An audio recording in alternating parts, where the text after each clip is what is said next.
While I got you here, do you have any classified information you want to share with our viewers in regards to UFOs right here on Third Phase of Moon? If I had classified information at this late date, I certainly had plenty of it when I worked in industry. I wouldn't have shared it then, and if I had it now, I wouldn't share it either. And I think that's why some people talk to me. They trust me enough. I had a guy call me and say, "How come you're still alive?"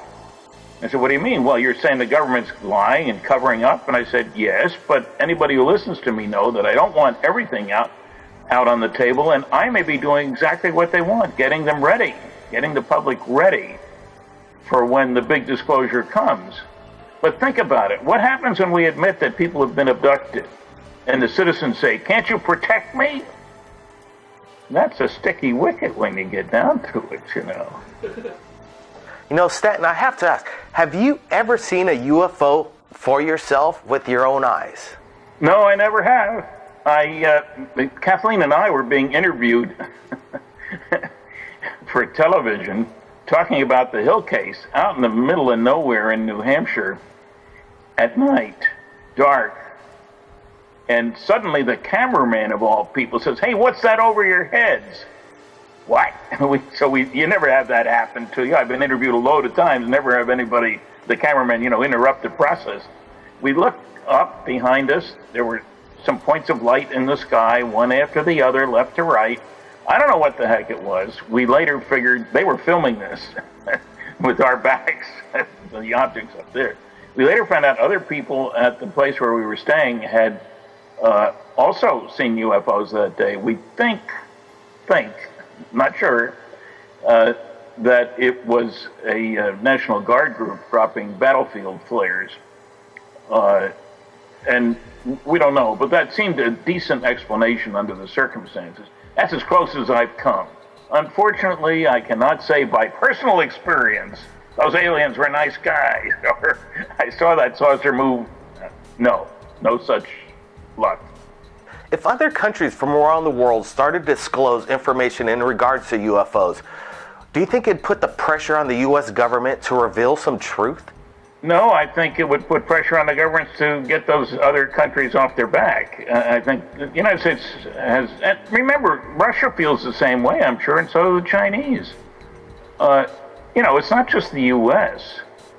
I'm sure one of the reactions to Roswell was, who are these guys working with? They're little guys on board. Maybe they're working with the Chinese. They're little guys. You don't know. When you don't know, you've got to be careful.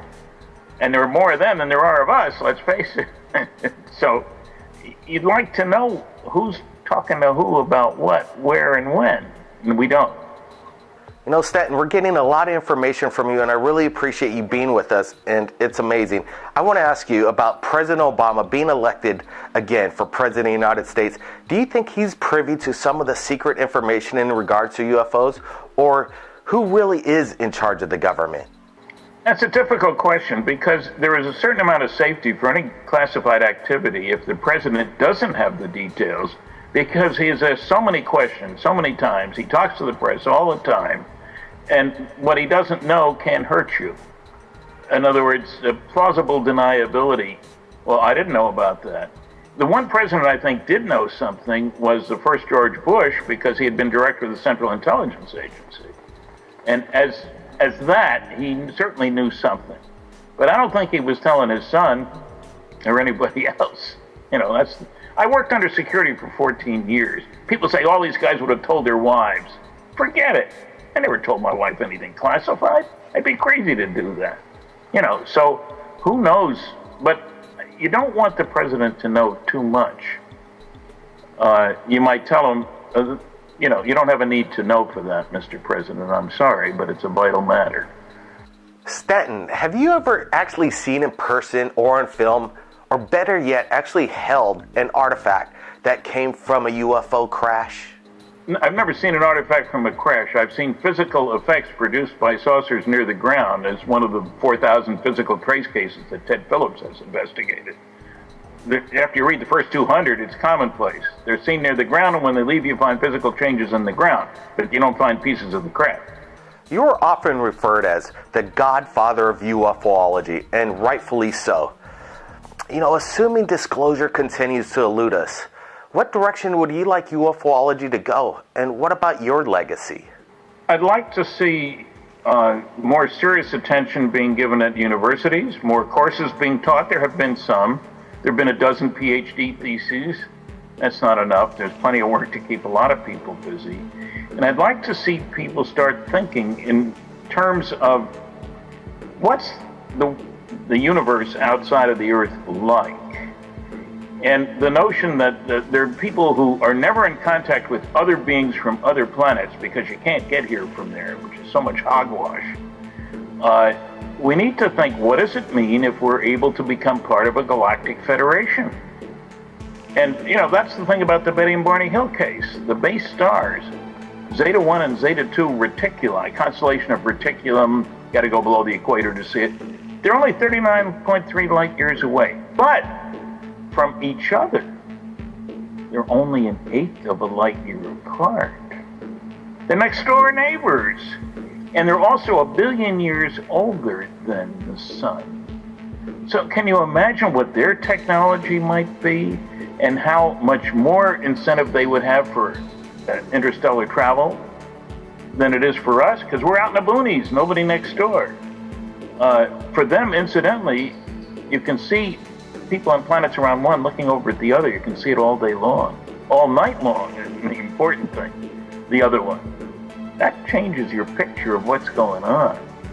And so I think we need to start growing up to the notion of connectedness, of us not being at the top of the heap. I mean, Copernicus was wrong, so was Ptolemy. What we realize, we're not the big shots we'd like to think we are. Too bad. Maybe we can learn something from that. Very insightful, Stanton. I really want to thank you for joining us right here at Third Phase of Moon. And if you could come back and answer some more questions in the future, that would be great. Sure. And I should mention my website, www.stantonfriedman.com. It lists all my books, lists my schedule, lists my activities. So people say, where can I find out this? And I do get these kinds of questions. I say, go to my website, www.stantonfriedman.com. Appreciate it, Stan. Thank you very much. Thanks. I want to thank everybody from around the world that joined us for this exclusive interview right here in Third Phase of Moon. And stay tuned for more updates. And if you've captured anything amazing in regards to UFOs, contact us via Skype or Facebook, Third Phase of Moon. My name's Blake Cousins, and we'll see you again next time.